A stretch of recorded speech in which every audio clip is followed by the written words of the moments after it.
Okay, well, good afternoon, everyone, and welcome to the webinar for today.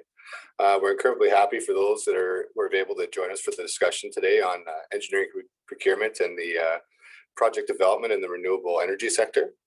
To get things started, we're just going to do a quick introduction of the speakers that we have for today.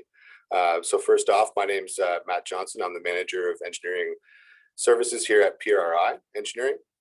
I'm a structural engineer and spent about the first 7 years of my career working on as a structural consultant, focused primarily in the contract administration phase for those projects. From that, I jumped into the contractor role, so I've seen the projects from both sides, both consulting and contractor side. And then most recently, I've started work here at PRI, complementing the geotechnical focused firm that we had here with some of the structural discipline background that I have.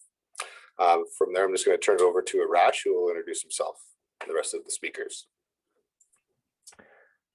Thanks for the introduction, Matt. My name is Arash Yazdani. I'm Director of Engineering with PRI Engineering, geotechnical engineer, been working in the field of geotechnical engineering for over 10 years. With a major focus on renewable energy projects. I'll be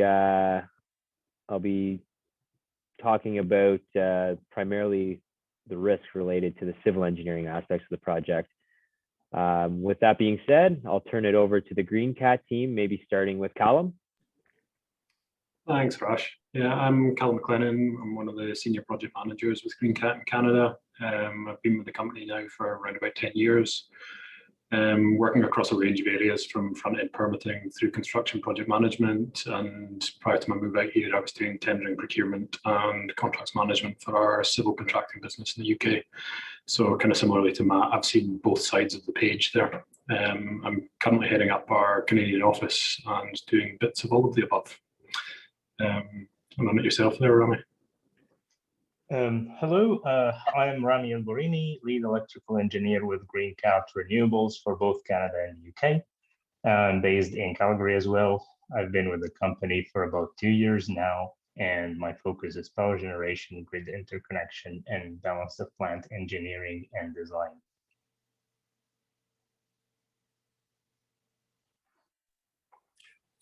Okay, great. So again, we're really happy that you guys were able to join us here for our discussion today on the topic of engineering procurement and the project development. Through the discussion today, we're hoping to touch on the risk atmosphere that exists during the various phases of the various project phases. So whether that's in the permitting phase, continuing through into the construction, and finally moving in the connection phase as well. We're going to keep the presentation focused primarily on the financial risks, connection risks, biological risks, and the geotechnical risks. We're also hoping to elaborate further on the benefit of a collaborative approach to your engineering procurement. So the benefits of owners having sort of a single touch point with respect to their engineering service disciplines. I'd like to also sort of encourage everyone that's participating on the conference webinar today to get involved with the use of the chat. We'll definitely be trying to get to a lot of those questions at the end of the presentation. But further to that, our contact information will be shared at the end of this webinar. If you're looking for more of a detailed explanation or some more specific questions that you'd like to get fielded by our team here.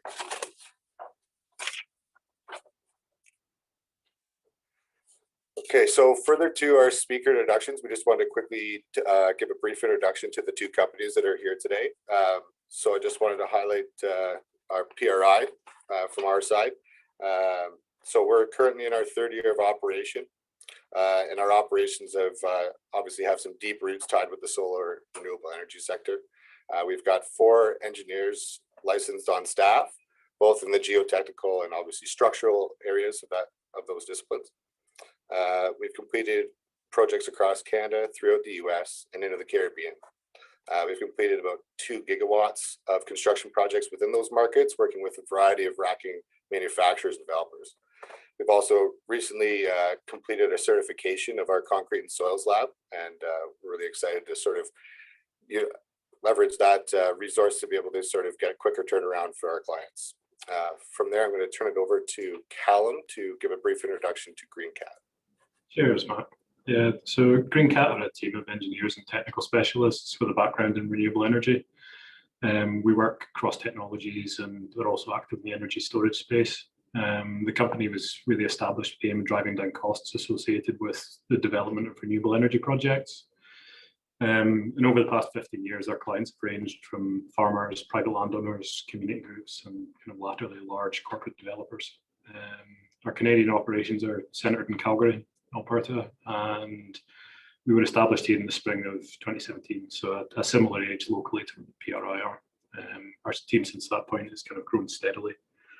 Our core service offerings have always centered in the renewables market and offering a full wrap service to our clients. So a high volume of the projects that we delivered in the UK were distribution scale, where we were involved from concept through to operation. In contrast, in Canada, we're seeing a higher level of engagement with transmission scale projects, partially due to the available lands. But we're also seeing kind of projects moving forward at a larger scale in the UK as well. Our project delivery and engineering approach has always been client-centric. We kind of integrate with teams and try to work with clients as in whatever role they want to see us, and always focus on an aim of achieving the best outcome for each individual project. And that's probably it for me, Matt, if you want to move on.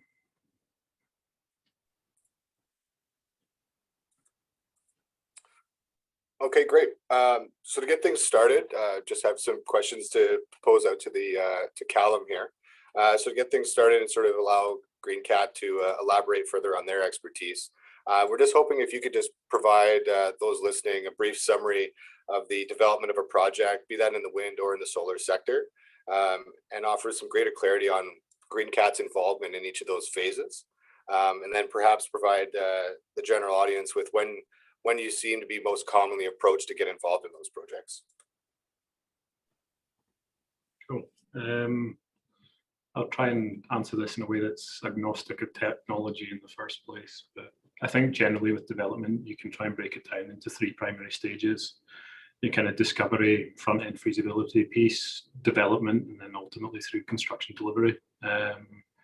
Our involvement across each of those stages is mainly driven by client type. And I would say generally we see earlier engagement for either clients who are less experienced or for technologies where they're less developed and less understood. So through delivery, as kind of alluded to, we don't normally have too big an involvement. People normally have a concept and a plan for a project when they come to us. And our involvement would normally pick up where projects are moving towards, say, a feasibility assessment. And tasks at that stage can range from initial interconnection studies through site prioritization or selection based on, say, for example, different wind regimes and trying to capture higher export pricing. The bulk of our scopes would typically fall later, so development or delivery. And through those stages, we offer through development specifically, we offer a full wrap permitting and design service that allows projects to progress from that concept to being shovel ready. Through development, kind of as Matt touched on, we like to act as a single sole touch point for a developer, providing all required regulatory support, technical assessments, and project optimization to move the project forward. Depending on the clients, particularly with people who are less experienced, we like to be the real driving force behind the project and help delivering almost everything in-house, with the exception of things like environmental surveys or civil geotechnical scopes, which is hence the alignment with the likes of PRI engineering. Through delivery, we find ourselves on both sides of projects, and that's acting as owner's engineer or construction manager, kind of helping with contract management through the deployment, or subcontracting to EPC contractors and supporting design on their side, particularly electrical design recently. Our UK base, we also have some historic work doing operational asset management. It's not something that we've as yet rolled out to North America. And kind of pivoting to the second part of that question, Matt, in terms of when we're engaged, the bulk of our work recently, particularly in North America, has come through the development stage and normally alongside permitting. And that's in part been due to our success in delivering technical assessments like noise and shadow flicker, But as kind of previously alluded to, we would typically be involved from earlier and until later in the projects, and it's really what we're working on at the moment. And I think in recent times we've seen an increased number of inquiries and engagements where we're getting involved post-permit and helping projects through procurement and design as they move into the delivery stage. Rami, I don't know if there's pieces on the electrical interconnection side that you'd like to expand on there. Yes, I can definitely add that the utility interconnection is an element present at the discovery, development, and delivery stages of the project with different risk levels. I would say, as expected at discovery, for example, the risk is relatively low and generally limited to assessing available connection capacity for a project based on simply size, location, high-level engagement with the distribution or transmission operator. But as the project evolves and moves into the development and delivery, the interconnection costs can be significant and could jeopardize the economics and feasibility of the project entirely. And high-cost examples could be like the construction costs, the requirement for distributed transfer trip, substation fractioning costs, and so on. Our role from an electrical engineering and design aspect is to mitigate that risk by laying down all the expected interconnection costs up front and the various stages where the costs are expected. And if there are options to reduce or eliminate some of those costs, like avoiding the distributed transfer trip, for example, by utilizing UL 1741 certified inverters or installing other anti-landing protection means, or reducing construction costs by applying for the AESO market participant choice in Alberta, for example, and so on. And with that, I'm going to pass it back to Nat.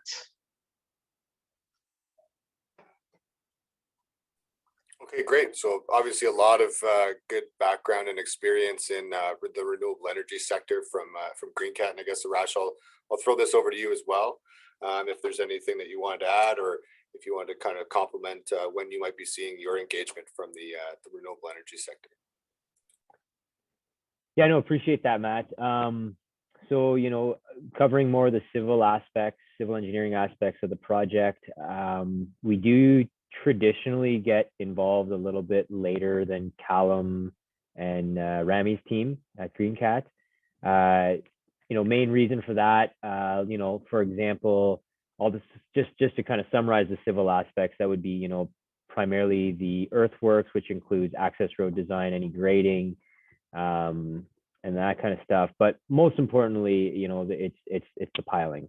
And you know, in those two aspects, there's a lot of like very high level assumptions made, and it's very, very difficult to true out some of those assumptions until you actually make some cash investments. And because of that, we find that we are not typically involved until a power purchasing agreement or some sort of permit for the facility is in place, which, you know, there's pros and cons. Now, that being said, you know, there is work that we can do at the early stages, you know, desktop level studies.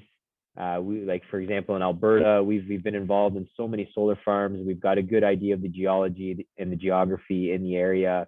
And, you know, there's certain things we can do from a desktop level to help the permitting process, help with the financial modeling, help with, you know, doing a little bit more accurate on the construction estimations. And then, you know, most importantly, you know, raising red flags, as I like to call them, which are, you know, the challenges of the site. So every site will have one or two civil related challenges.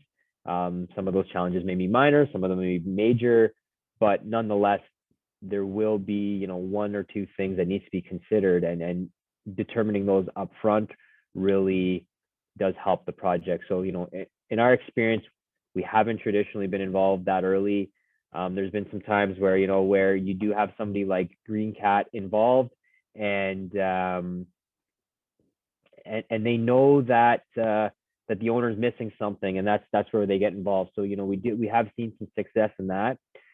But like I said, we traditionally get involved after the permitting stage, and then that's where, you're starting to do your on-site geotechnical investigation. You're doing your pull testing, based on your geotechnical investigation. You're firming up designs for cut fill, for access roads.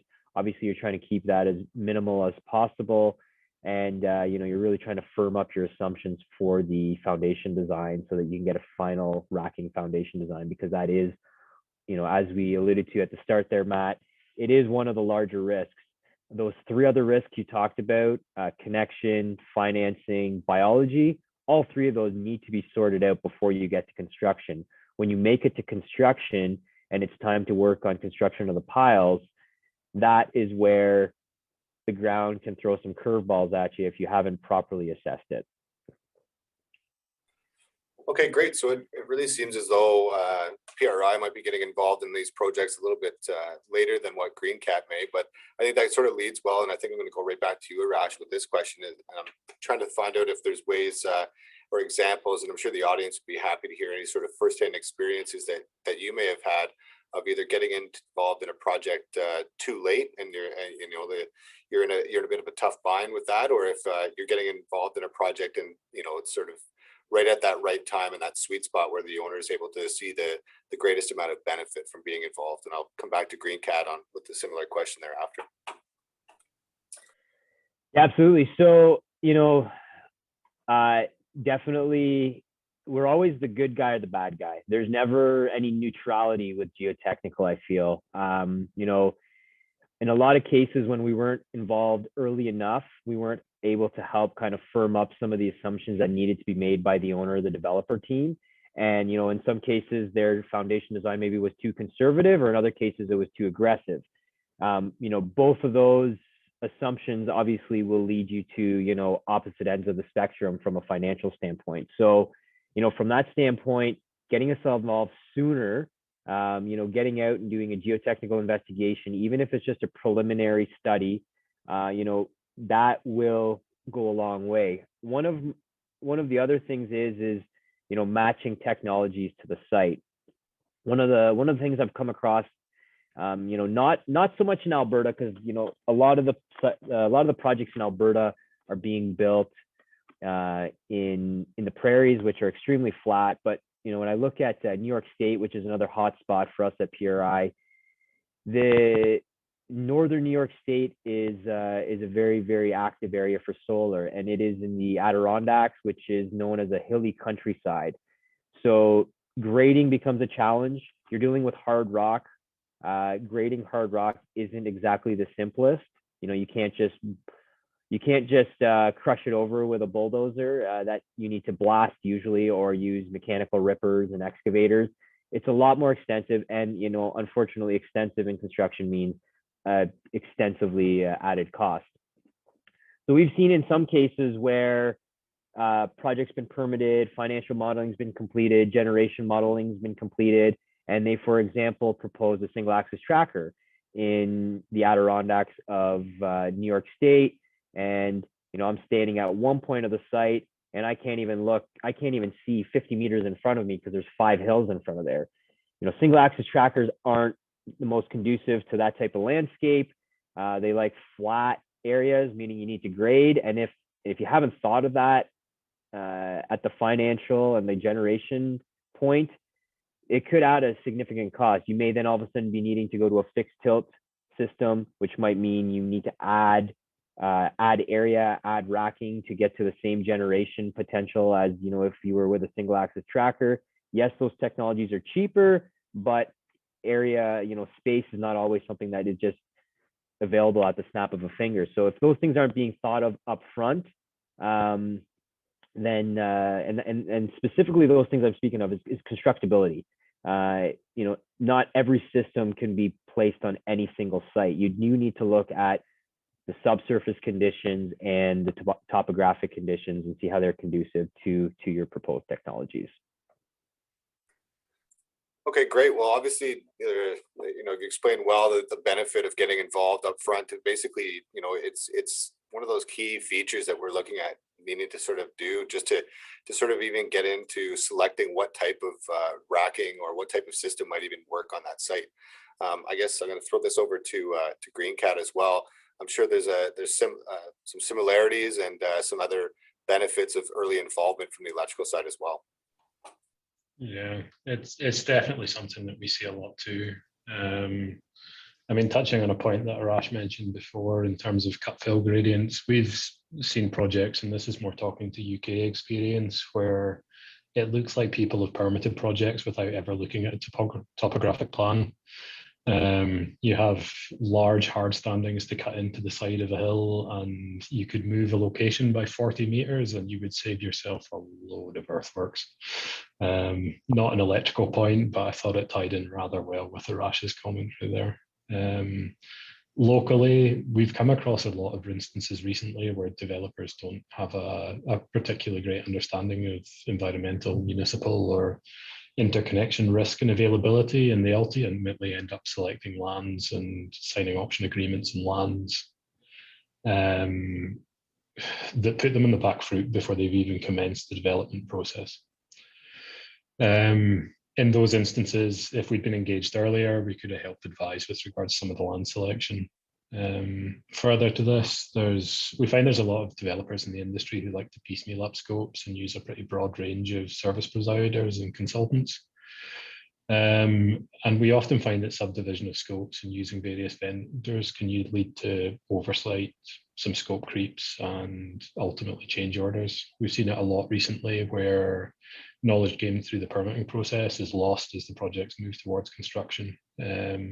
That just makes the development process inefficient, and I don't doubt it's something that PRI also see the same. Probably just about it for me. I'll pass back to Rami there. Thanks, Callum. And I'd like to add that, as Arash said, we prefer to be brought into the picture as early as possible, like discovery stage, which is usually conceptual design, and bring all those design risks to the table then, like the interconnection costs, the long lead items, the potential generation curtailment due to limited connection capacity at this point of the grid, and so on. And sometimes we inherit a preliminary design by previous consultant or the developers themselves, and we are required to progress it, which is generally not ideal as it impacts the other elements of the design from interface and integration aspects. But we definitely are happy and eager to help at any stage. And I'm going to pass it back to you, Matt. Yeah, okay, great. I'm sure that both companies have some more intimate examples of getting involved in inheriting something that they wouldn't have necessarily started down that path. I'm sure we can get into that in a little more detail if we've got time later. To get things back sort of more at the beginning of the presentation, sort of through the permitting phase, and I think Rami, you might be the best person to sort of field this question up front, is to sort of explain to the audience here what the term of future proofing of your site and how that might be, how you, GreenCat, may be involved in the process of the permitting and the future proofing and what that will do for the short-term risk and long-term risk of a site. Sure. So I'll start from an electrical engineering and design aspect and say that future proofing is definitely a value adder and doesn't necessarily mean additional costs or significant additional costs, I should say. But rather additional upfront streamlining. So we rely on our awareness of how fast projects have expanded and evolved over their lifetime, and share that knowledge with our clients at the discovery stage, whether that be conceptual design or feed stage. The understanding of future possibilities based on current and past projects can be built into the design to avoid potentially expensive rework in the future, like the additional connection capacity requested or adding battery storage to an existing wind or solar project. It is definitely much easier to build this into the greenfield design rather than having to operate in a brownfield. And the samples of future proofing could be just additional substation real estate, doesn't add significant costs to the project now versus 2 years down the road, additional trenching or ducting, A decision to go with a newer technology system like cable trunking systems that can be easier to expand on instead of going underground. Decision between repurposing an existing piece of equipment or versus procuring one new piece of equipment and implementing implications of that down the road. And that's, again, the advantage of being brought into the picture as early as the discovery stage and presenting all those options and possibilities of how a project can evolve to our clients right from the start and making a collaborative decision now on how to progress the project, which adds both value and certainty to the developers. And I'm going to pass it on to Callum. Cheers, Rami. Yeah, there's probably a couple other specific considerations, both of regulatory and kind of operational feature expansion nature. And I think they're probably valid cross-jurisdictional, but taking Alberta as a reference, the new Rule 7 affords developers the opportunity to submit project applications where changes are anticipated post-approval, and it sets out thresholds for what changes can be under that approval. I think there's some very important design considerations up front in those instances to make sure that design and component selection allows basically a maximum impact scenario, which it's allowing future flexibility within design and making sure you're not closing doors and options for your subsequent development of design and optimization. The same is true on the grid side, and again, looking to Alberta, the AESO's review of DERs and energy storage, it provides a lot of general guidance on future routes to market and operational considerations, as well as potential revenue streams that projects could tap into. And they're all factors that need to be considered up front to make sure that if there is to be rule changes in the future, that the project can take advantage of them if they want to. Yeah, thanks for that. It's probably back to you there, Matt. Yeah, great. So I think we're probably tying in well with my next question here. It sounds like the future proofing on a site doesn't necessarily increase your upfront cost, but does give you that flexibility for both the short term and the long term. So that's great. So clearly, you guys have both elaborated in some extensive detail on the benefits of early engagement from an engineering perspective, and I'm sure that any developer that's tuning in with us now is going to want to know how early can the engineering be involved to get me a more certainty on my cost estimate, and with considerations of both the evolving material price and obviously the emerging technologies that are available within sort of the solar and in the wind energy sectors. They're wanting to know when is the best opportunity for me to be able to get my hands on a quality cost estimate. So I'll let GreenCat jump onto this one first as well, just to sort of elaborate on what sort of benefits or drawbacks there are on early cost estimates and what risks are associated with those. Cheers, Matt. I'll jump in first there again. This is an interesting one, and it's one that we find is very, very client driven. And we see two main types of client. There's those who want a lot of detailed design up front. They really want to understand cost estimates, and it's obvious why that's done, but you often find people result in paying duplicate prices for design because you're effectively going through an optimization process twice, and that's just due to rate of technology change. And again, I think that's valid across both solar and wind assets, less so for hydro, but definitely across energy storage. The second group are those that are very, very cost conscious through development and want to keep costs to a minimum. And in those instances, people will do almost no design or engineering upfront. You'll go with broad brush kind of crayon style layouts and secure permits on that basis. In my mind, the happy medium is somewhere between them. And we'd always suggest that a permitting design could be different to what people ultimately look for as an end optimized layout. And that said, the project needs to have enough design to keep options open and understand what your end goals are, as kind of alluded to previously.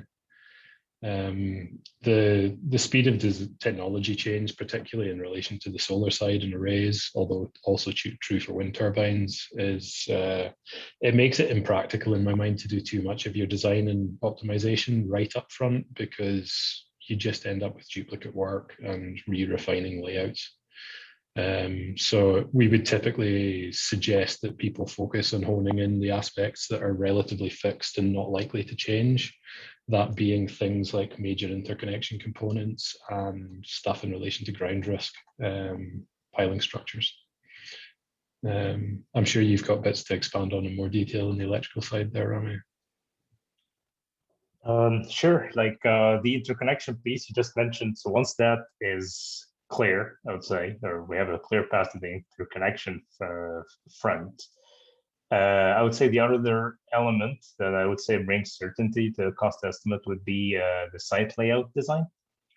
And that can be developed at the late end of discovery stage or early development stage. And the reason I'm mentioning layout design is because the exercise itself is multidisciplinary and iterative in nature.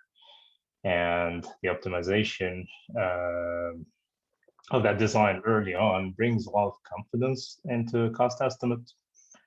The exercise aims at finding a balance between site constraints like terrain, coulees, and existing infrastructure and so on, and the new equipment placement that minimizes electrical losses, but at the same time is easy to construct and maintain.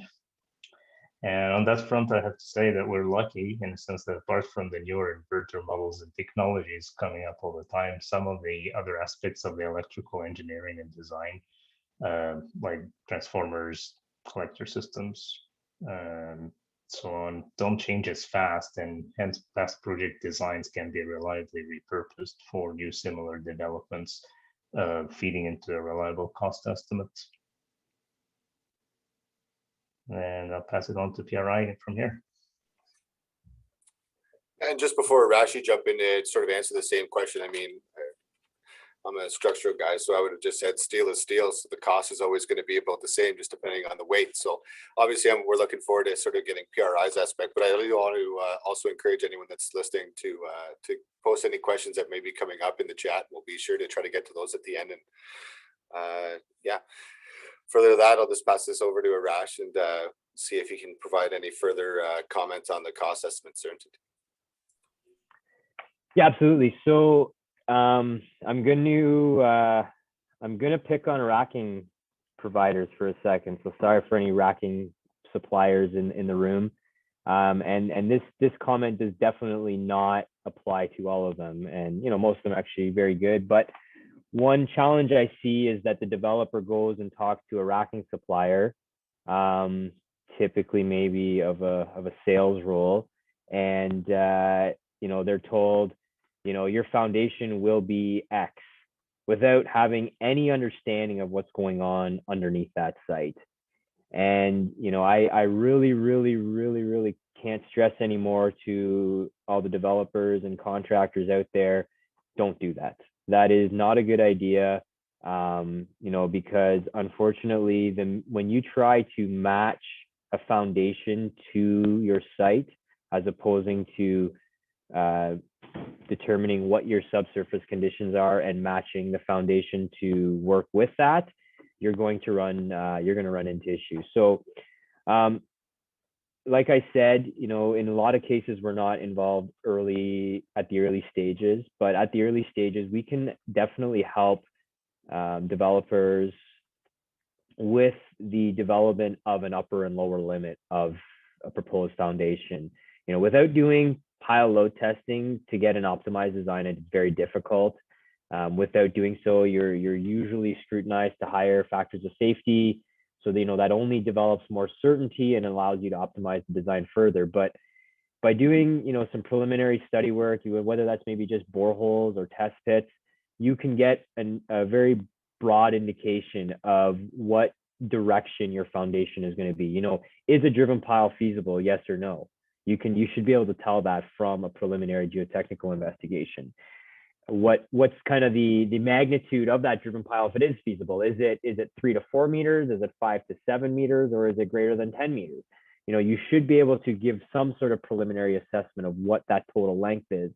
And that's why I say, we can help provide an upper and lower limit, because, anybody that's telling you that from a borehole program, this is your foundation, I would really caution you to ask as many questions that come to mind, because I don't think they've fully itemized your subsurface risk there. So, from a costing standpoint, identifying upper and lower limits, and, really homing in on what is feasible and what is possible is an important step. My experience is that anybody that hasn't done their homework, they automatically assume a driven pile will be successful, and that's not always the case. If you've got looser to compact soils, chances are a driven pile will not be conducive at that site. Okay, great. Well, you guys have both sort of explained the benefits of that early stage, and I think it's easy enough for the developers that are listening here to sort of see that it might not be as the greatest answer that you wanted to hear, to know exactly what that dollar you're going to pay in the future is going to be, but at least you're going to be in the right ballpark, and knowing that you're at least playing the right sport. So obviously getting that early involvement is going to sort of narrow us down to narrowing in the connection piece, and also refining and making sure that you're selecting that appropriate foundation type for your system. Arash, I'm going to come back to you as well. I wanted to go through any additional highlights that you might have on the geotechnical risk items that might be associated with the foundation elements, and then just to try to push the envelope a little further and try to speak to some of the biological risks that exist, and be that in the civil aspects, or just particularly on selecting a site, and those sort of ideas that might have to creep in as far as making a selection on the development. Yeah, absolutely. I want to go back to something Callum said earlier. The ground is unfortunately something you generally can't change. And, I promise you, I did not have anything to do with, if you have poor subsurface conditions, I was not involved in putting those poor soils there. Geotechnicals, ultimately we're talking about depositions that have been placed, millions and billions of years ago, and altering the properties of those soils is you wouldn't even want to know what the costs are. But at times you're gonna encounter sites like we see on the right there in that photo. That's a very saturated site, very tough pile installation conditions. This was a site where they were actually installing soil micropiles, and there was a lot of construction risk. And you can see some mounds of snow in the background. You can see some frozen ground. The geotechnical investigation was completed for this site prior to in a completely different season, in the middle of the summer, where ground conditions were dry.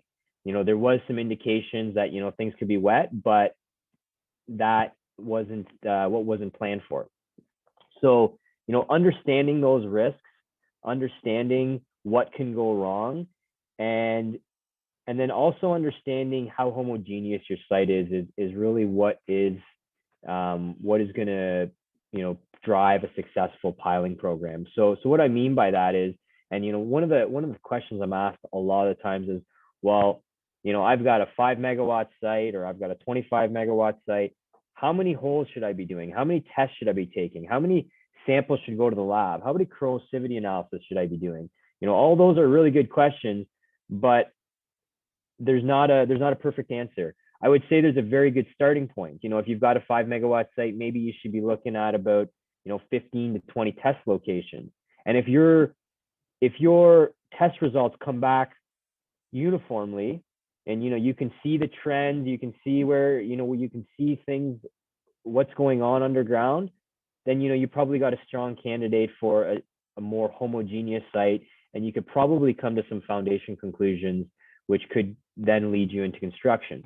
But if those results of those 15 to 20 test locations come back and they're all over the map, in some areas you're seeing softer deposit, in some areas you're seeing harder deposits, you might want to go and do some additional work in those softer pockets. You might want to delineate out that corner, because you might be saying, well, half the site is 6 meter pile and half the site is 4 meter pile. Well, how confident are we in this 6 meter section? Another 2-3 days of field work could make that half the site quarter of the site. Or I know it's not good news, but it could mean half the site is 3/4 of the site. But I promise you, if you're setting up a contract with your piling contractor that says you need to design, or you need to build 3/4 of the site like this and 1/4 like this, as opposed to half and half, there's going to be there's a lot of additional risk with you if you don't have your foundations down pat. And you're not always going to know what every single foundation on the site is going to look like. But it's back to what I said about understanding what can go wrong. At this site here that we're looking at the picture, groundwater was an issue. They would drill. So anybody that's not familiar with a soil micropile, you drill a boring, you place the pipe in, and then you grout it. Well, you can't exactly place grout in a wet hole. If there's questions about that, we can maybe go to that later, but you can't do that, right? Just because you won't develop a bond is the simple way to put it. If you don't have a plan for that ahead of time, your construction could come to a halt. Your schedule could, go out the window. All of a sudden, your piling portion was supposed to be 3 weeks, may end up being 5 weeks or 6 weeks or 7 weeks. And if you don't have piles, you can't rack. And if you can't rack, you can't do modules. And if you don't have modules, you can't do your low voltage electrical. So, it just halts the construction train. And that's why geotechnical aspects are one of the largest risks. Even outside of the solar world, everybody, is scared of getting out of the ground. You need to get out of the ground. We need to get out of the ground before winter. We need to get out of the ground before, there's always those milestones of trying to get out of the ground. And it's because, it can send a shockwave through your project. You need the base foundation to be constructed properly so you can build on top of it. No pun intended. With regards to biological factors, there's obviously somewhat of a link between biological features on a site. So a lot of times when we're dealing with ground mount systems, biological features will be primarily wetlands. Wetlands are typically organic, saturated soils. And I don't know if anybody's familiar with the term peat, but peat is, recently deposited organics that are saturated and are depositing, and they essentially have no strength. So you can imagine trying to build a foundation in a soil that doesn't have strength. It's not fun. And this really goes back to what I said earlier. And a lot of times we're given a layout and that it's version 15 of the layout, and we're coming in 4, 5, 6 months after the planning has started, and they're on version 15, and we look at the layout and it's half in a wetland. Because obviously if you go to a farmer and you say, hey, we want to build a solar farm here, is there area potentially that you would like to lease? They're always going to send you to the worst corner of the site, the wettest part of the site where crops can't grow. Unfortunately, if crops can't grow, chances are the soils aren't the best from a foundation standpoint. And similarly, as it's not good for agriculture, it's not good for a solar farm. So that's kind of the link between some of the biological factors. It typically can be related to soils that don't have strength, meaning that you're going to need a very long, very expensive, or very extensively complicated foundation, which typically, involves 4, 5, 6 times the cost of what was in the original spreadsheet. Okay, great, Arash. I think you're starting to leak into sort of my next question that I had for the team, and that's to sort of elaborate on some of those scheduling risks that do exist on any construction project. So, Arash, I think we're going to try to lean on you a little bit for the from the civil perspective, as well as to sort of elaborate on, just when you're going to get out there to mobilize on site, putting in sort of your access roads and things like that, and sort of getting into that sweet spot that developers are looking for on, as you alluded to earlier on. When can I start racking? When are my foundations done? When do I have approval to proceed forward? And then following, that brief introduction, Arash, we could turn this over to GreenCat and sort of elaborate on, mobilization doesn't necessarily mean mobilization and we're ready to start building on site. I need, from an electrical perspective, there's obviously long lead equipment. So perhaps the mobilization on site is actually going to be limited by some of those items that might be taking quite a bit of time to come out of the shop, or their availability just might not be there. So I'll let you lead off, Arash, and sort of continue on the scheduling risks that do exist right from a civil perspective. All right, so that is a beautiful foundation drawing. Really, really, really, really a lot of work to get here. but it's simplified in one little piece of paper. I always tell customers that that's the easy part, getting to that drawing. But once you get into construction, it's time to go. And we just talked about the schedule risks associated with the foundation element not going smoothly. And we did talk a little bit already about understanding your ground conditions. And you like I said, you don't need to know what's under every square inch of the property, but you need to understand what the typical depositions are and what are the most likely things to go wrong. And you need to have a plan and a design in place ahead of time to know what those remediation designs are. Because one of the biggest issues we see is from a construction risk standpoint is change orders. And change orders typically happen because of a lack of understanding of the scope of work or a lack of understanding of the background of the site. And same thing happens here. If we've only got one design on the table that the contractor's bid on, and he's giving you a smoking hot deal on that one type of foundation, but then it turns out you didn't do enough geotech, you didn't do enough pole testing, and 2/3 of the site can't accommodate that foundation.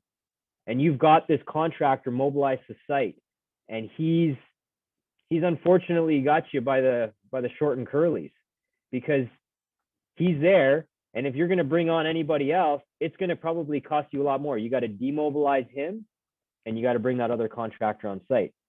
So he knows he's got you. And whatever price he puts in front of you, you're only going to have so much negotiating power at this point when he's already on site. You want this scope to be developed well ahead of time during the contract negotiation phase. You need to have a fair remediation price, so that if the remediation price needs to be used, it's already determined, it's already in the contract. And understanding that is, understanding your ground conditions is important. And the other part is contractors are great, but they don't always understand the what can go wrong, or why you can't do a certain thing, or why a certain method may not be acceptable. And so, the only way to deal with that is site oversight. Having somebody on site that can competently say, yes, that is acceptable, or what are you doing? You cannot do that, is extremely important. And, I'm sure there's a lot of developers in the room here that have been involved in a piling operation that's gone sideways, where, things were going glorious on day one, things went glorious on day two, but by the time you got to day three, you got into the wet corner where that farmer was so adamant to get rid of, and and you haven't, adequately developed an understanding of what's going on in that corner, and your design's not going to work. And the contractor says, change order. And like I said, he's got you by the short and curlies. So, his price will dictate his price will dictate likely where that's going to go. And if the project goes on hold, we already talked about the schedule risk. So, having a very good understanding of what can go wrong, and, contractually having it built into your EPC contract or your piling contract, or however you set up your project, is extremely important, because it's going to, it could cost you a lot of money down the road. I'll hand it over to Callum or Rami to elaborate from an electrical standpoint.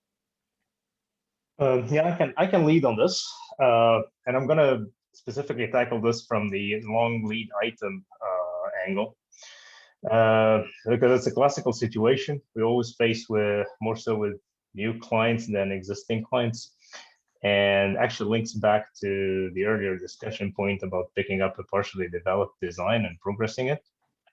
It happens on several projects that major equipment, specific make and model, and long lead times have already been decided or approved for permitting before we even got engaged. And having to change that would mean another 6 months of re-permitting cycle, which the project cannot afford. We're actually currently dealing with this situation on one of our UK projects. And obviously, on top of expediting efforts or tapping into our wider network of suppliers, try and get better delivery dates, we would have to bring forward other elements of the design, construction, and commissioning, and progress the project in a bit of an unorthodox order outside to still meet the required in-service dates.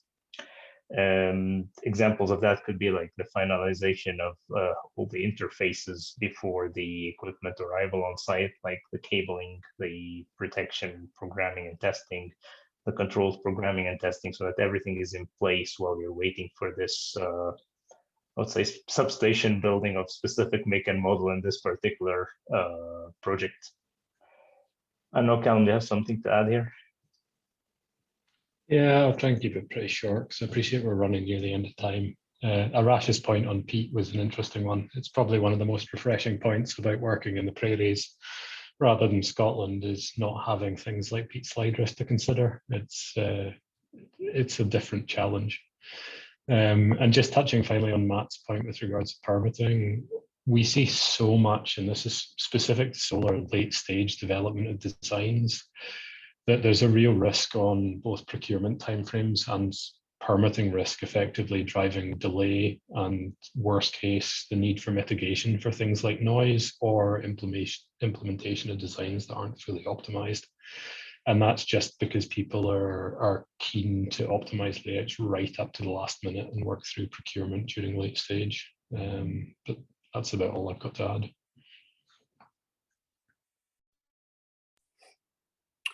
Okay, great. So obviously, I'm sure we've highlighted a lot of common concerns, and hopefully we've elaborated on a few things that that the audience might not necessarily have been considering previously.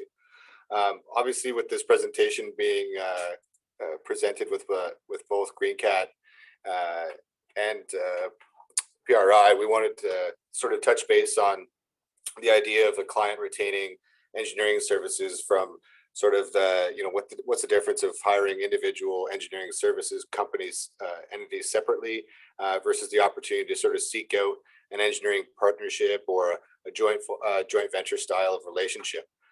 So Arash, I guess I'll ask you first, and the question will then therefore come over to GreenCat as well. I just wanted you guys to sort of touch on maybe what the client might see as far as the benefits of sort of having that single touch point for a multidisciplinary engineering service.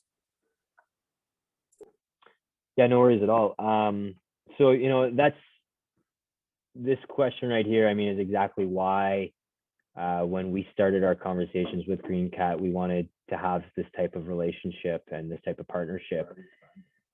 In instances where you're dealing with Callum and Rami's team at GreenCat, they have a full understanding of where it makes sense to pull in somebody like PRI, and vice versa. We have the same working relationship with GreenCat, and we're also able to identify when it makes sense to bring an electrical engineer if we're acting as the prime consultant with the developer. Having worked on various projects, Callum spoke to the challenges with peat in Scotland. While I'm not an expert in the matters that Rami and Callum know, I know enough of it to identify those red flags I talked about earlier and get Callum and Rami involved. And I don't want to put words in the GreenCat guys team, but we've seen very similarly them react the same way with their customers. So one of the main reasons we wanted to have this webinar today is to say that when you hire one, you're almost kind of hiring both of us, because we will bring in the other expertise when it's appropriate and recommend that you talk to that. And that really is important, because as Callum mentioned, a lot of times if you're hiring separate engineering entities, they all work in their own silo. They aren't really appreciating what the others are doing, or they don't know what Callum's team can do or what Rami's team can do, and they're not able to pull in those expertise to get to a more optimized design. I'll hand it over to you, Callum or Rami. Yeah, cheers, Rash. I think I thoroughly agree with everything you said there. I mean, just talking specifically to my background and the company's origin in the UK, the whole premise of our setup's been to provide a full wrap engineering service, and it's something that we had great success with there. Ultimately leading to us offering a construction service as well. So a real full wrap greenfield to operation piece. It's not something that we're looking to do currently in North America, but the aim is to provide the same kind of efficiencies through this partnership and alignment. And that touches on anything from having an upfront review of critical risks to project schedule and budget, and that's encompassing everything from electrical, civil, structural design perspective, as well as bringing that kind of single touch point delivery to clients to reduce the amount of time and concern that they have to put into some of these scopes.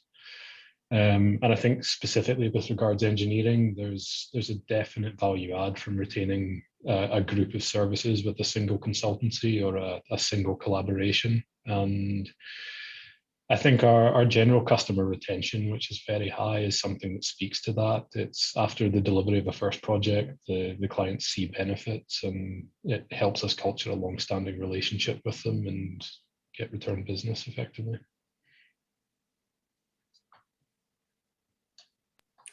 Okay, great. And I think you've touched on a great point there, Callum, with the identification of you can go to a consultancy that does have that multidisciplinary offering with under one name. But I think what we're trying to showcase here today is that just because you're under one name, it's likely that you're not in the same office. So whether you're calling PRI and PRI is partnered with GreenCat on a certain venture, that's providing you just as great a benefit as trying to go to sort of the larger conglomerates and multidisciplinary consultancies that you may be able to reach out to for that same service. Yeah, I totally agree. You just end up with someone that's possibly slightly more nimble and happy to meet customer demands. Okay, great. So I do have our contact information posted here, and I will check the chat, but I think we are just cruising right along and getting close to the end of the presentation time that we've got for today. We'll just check the chat if there are any questions that may have come up.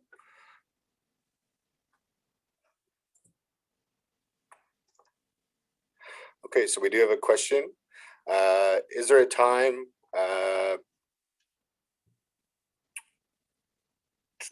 would one of the speakers be able to share more about dual use farming and solar construction designs? Arash, you mentioned that usually good farming sites are also good for growing crops. What does that look like to have both? So I guess Arash, I'll let you speak to that.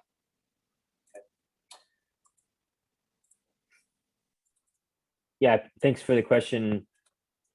So yeah, you're absolutely right. Unfortunately, sometimes good ground conditions lead to high yield crops or high yield croplands. But ultimately, farming or renewable energy can work hand in hand with agriculture. There's definitely something that would be more common with wind farms, but seen a lot of grazing operations taking place in solar farms to kind of get rid of some of those operation and maintenance requirements. But I kind of go back home to Ontario when they originally released the FIT program, and when they originally released the FIT program, one of the requirements was that you needed to be kind of in the lower ranges of the agricultural potential for a site. So there is some things in place to try to avoid using prime, most prestige farmland for solar farms. But then there's also obviously the economics of it. If there's going to be more money to be made for growing crops, more money to be made for building a solar farm versus growing crops, the economics is going to prevail. But we've seen, like I said, a lot of really good examples of grazing operations, and even like a lot of times you'll have a site, and after 6, 8, 12 months of disturbing the superficial organic materials, you may need to revegetate, and you could revegetate with wildflowers, because wildflowers maybe will promote bees or something like that. We're seeing a lot of that happening, and as renewable energy and solar farms and wind farms become more and more popular, especially in the prairie provinces of Canada, where agriculture is such a large industry to start with, they will inevitably have to work hand in hand with those operations. And like I said, 2 examples of that: the honeybees with wildflowers, and sheep and goats for grazing is kind of ways that they can work hand in hand with them.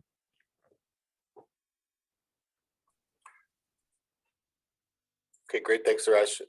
We do have one last question that's popped up in the chat. I don't know that we're going to have a great answer for this, but there's a question coming out from someone out of Calgary, Arash, about there's many months and many times where there's snow out on the ground for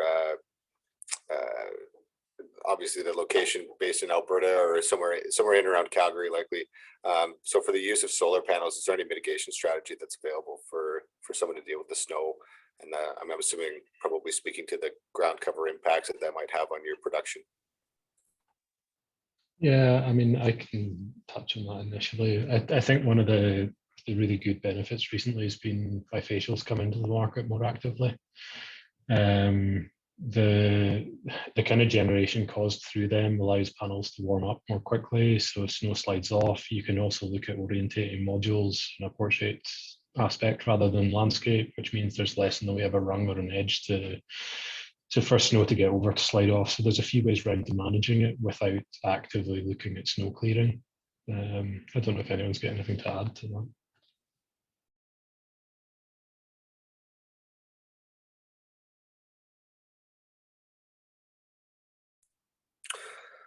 I think that probably speaks to it well. Thanks, Cal, for fielding that one. And I think this one might be best fielded with Arash. And I will try to get through this quickly, guys, because I know we are pushing a little over our time here.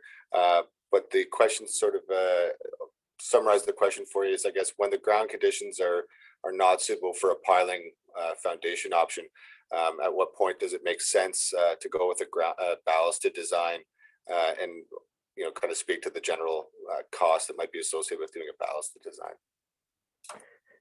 Yeah, absolutely. So yeah, I mean, anybody that has worked in the industry knows that there's an unfortunate or probably rightfully so negative stigma towards a ballasted system. Typically the ballasted systems would work with a cast in place concrete in a large footing that's built above grade. One of the reasons that piling is used for for solar farms is because it's a one-step process. So if you think about what actually has to go into a ballast, you need to strip the topsoil, you need to place a granular base, then you need to form your structure, and then you need to get concrete on site, which a lot of these sites are in really remote sites. So maybe that's an hour, maybe that's half an hour, maybe that's 45 minutes, but whatever. Anybody that's worked with concrete before knows that concrete is time sensitive, meaning that from the time that it leaves the concrete plant, on average, you're about 2 hours, the material needs to be off the truck in the form. So there's, on top of the fact the upfront cost is expensive. If you take your labor to do all the stripping and prep work and do your forms and then placing the concrete and finishing the concrete.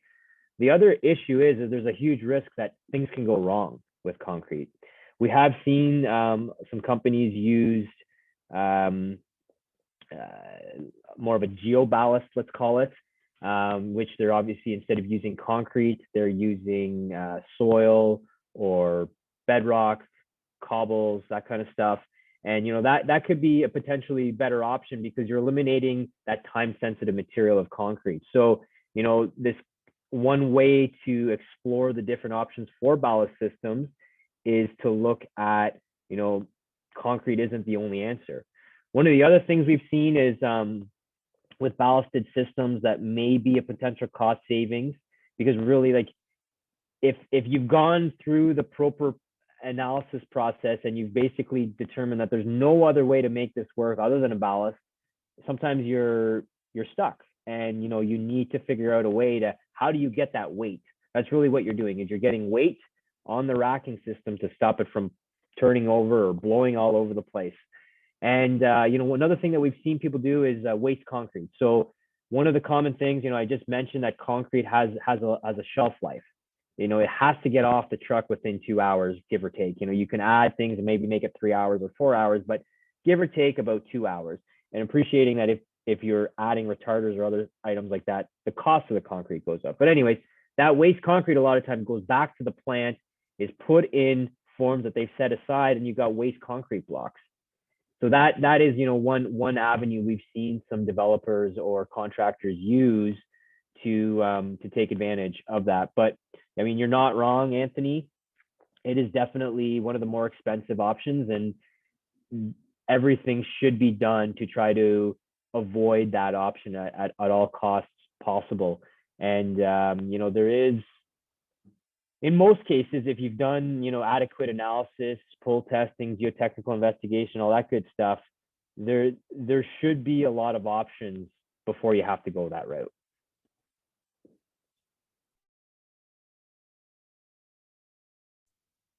Okay, great. Thanks, Arash. I think we've already skidded a little bit past our sort of timeline here today. Rami, Calum, I wanted to thank you guys for joining us today for the discussion. I don't know if there's anything further that you wanted to add before we kind of just say thank you to the participants in the audience today. No, just a thanks to you guys for setting this up and asking us along, and thanks obviously to the attendees. If anyone has any questions, please feel free to reach out to either Rami or myself at the info address. Okay, great. And thank you as well to the attendees from PRI. Hope you enjoyed.